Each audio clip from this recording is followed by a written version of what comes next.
Hello and welcome to World Talks here on TVP World. I'm Salia Strzemska. In the spring of next year, Poland will hold a pivotal presidential election. It is not only important from the standpoint of the country, but could turn out to be strategic for the whole of Europe. To discuss why it is so important, who are the candidates, and what could decide the outcome, I am joined here today by Renata Mieńkowska-Norkiene, political scientist, University of Warsaw. Hello, good to have you on the show. Much appreciated. Hello, thank you for the invitation. Now, much has been said about this upcoming election, and so I wanted to put this somewhat in order. So let me start with a general and fundamental question then. Why is this election so important, and for whom? Well, first of all, it's really important because of the fact that the current government cannot fully conduct its first of all, duties, which is lawmaking, because the president in Poland has a possibility of vetoing certain laws in Poland. Moreover, he, in this case, Andrzej Duda, is in fact a representative of the previous government, which means for the current government that there is still a lot of I would say, problem and many obstacles that the previous government, through the current president, can still cause to the current government, and it may obviously undermine fulfilling the promises which this government gave to the Poles on 2023, so in October 2023. Therefore, it's extremely important who will win these elections, because if it's a candidate of the Civic Coalition, so Rafał Trzaskowski, who has the largest chance at the moment, but of course everything can still change till the elections, then he may guarantee that the current government will finally be able to govern normally without this obstacle of a presidential veto and presidential, let's say, negative opinions about. Just to give an example about ambassadors in the foreign policy, this is something that has been going on with President Andrzej Duda, and therefore, for example, in the foreign policy, we still have problems with nominating ambassadors in many countries. So, if the candidate of the current government, or candidate that is a sort of considered to be close to the current government, wins, then obviously the situation will be finally very positive and very good for the current government. If not, then it may open the door for the previous government of Law and Justice, and for Law and Justice as such, possibly in a coalition with Confederation, to try to regain power in Poland, and maybe try to lead the political situation, to the new elections, which then could even be won by the previous governing option. Right, so let's perhaps take a closer look at the candidates, right? We've already hinted at this, but according to one of the most recent polls published by the pollster, if the presidential elections were to be held now, Rafał Trzaskowski, mayor of Warsaw and Civic Coalition candidate, would get the most votes, and that would be almost 42%. Karol Nawrocki, who is supported by the Law and Justice, would be second with 29%. And then we have Sławomir Mencen, the candidate of the Confederation, with around 13% of support. So do you think that these figures are likely to change by spring when the vote will be held? Yes, and sort of, how are you gauging the chances of Trzaskowski versus Nawrocki?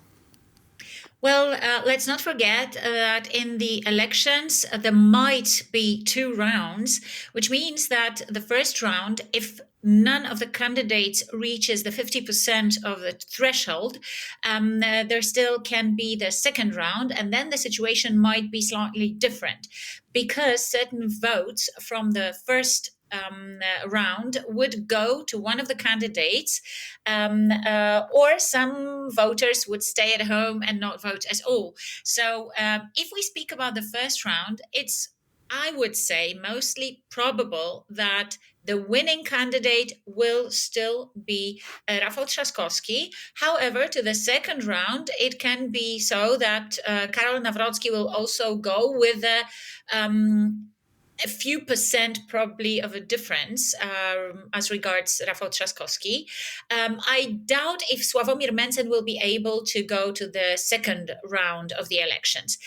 Of course, Rafał Trzaskowski will do his best to avoid the second round and to win in the first one.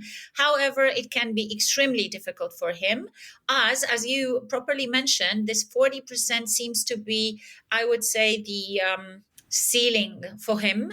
The ceiling for Karol Nawrocki is most probably also in the first round, something like 30-35%.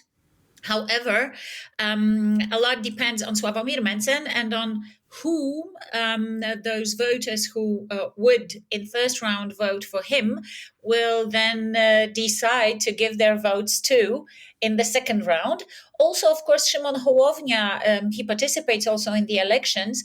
He may sort of give his votes or tell his voters to vote for one of the other candidates. Most probably it will be Rafał Trzaskowski. However, this may not be as much as necessary to really win without any problems for Rafał Trzaskowski. So actually, I think that the situation is the following. In the first round, Trzaskowski will most probably win, but I think that the second round will be there. And then in the second round, it will be a very tight difference between the winner and the second one. And most probably it will be Rafał Trzaskowski, but we should be aware of the fact that most probably the fight will be very, very hard in the second round. So in this period between the first one and the second one. Right, a very important election indeed, and it's good that you've mentioned Szymon Hołownia, because the current Speaker of Parliament, Szymon Hołownia, is also running, right? So he hails from the Third Way, which is one of the parties forming the Civic Coalition, and the candidate of the Civic Coalition is Rafał Trzaskowski. So my question is, could this translate into a deepening rift in the government/parliament, because, you know, Trzaskowski is running against Hołownia, right, or the other way round, at the moment at least? Yes, indeed, it's a very good question, you know, because I think that Szymon Hołownia, in order to show how different he is from Rafał Trzaskowski, he has to actually hit the other candidate and most probably also try to gain some votes from those voters who previously supported Law and Justice. So in order to do so, obviously, he will most probably hit more Rafał Trzaskowski than Karol Nawrocki, although probably also the latter too. However, Szymon Hołownia has already shown that indeed he is critical towards Rafał Trzaskowski, and he will do his best to make it really hard for Rafał Trzaskowski to win with Karol Nawrocki in the first round and to gain more than 50%. For example, Szymon Hołownia clearly stated that it will most probably be very difficult, if not impossible, in this term of the governing coalition to successfully go on with liberalization of abortion rights, meaning that the Third Way will never, in particular in this, of course, term, will never agree to fully liberalize abortion to the 12th week of the pregnancy, which basically makes it very hard for Rafał Trzaskowski to play abortion card in his political campaign, electoral campaign.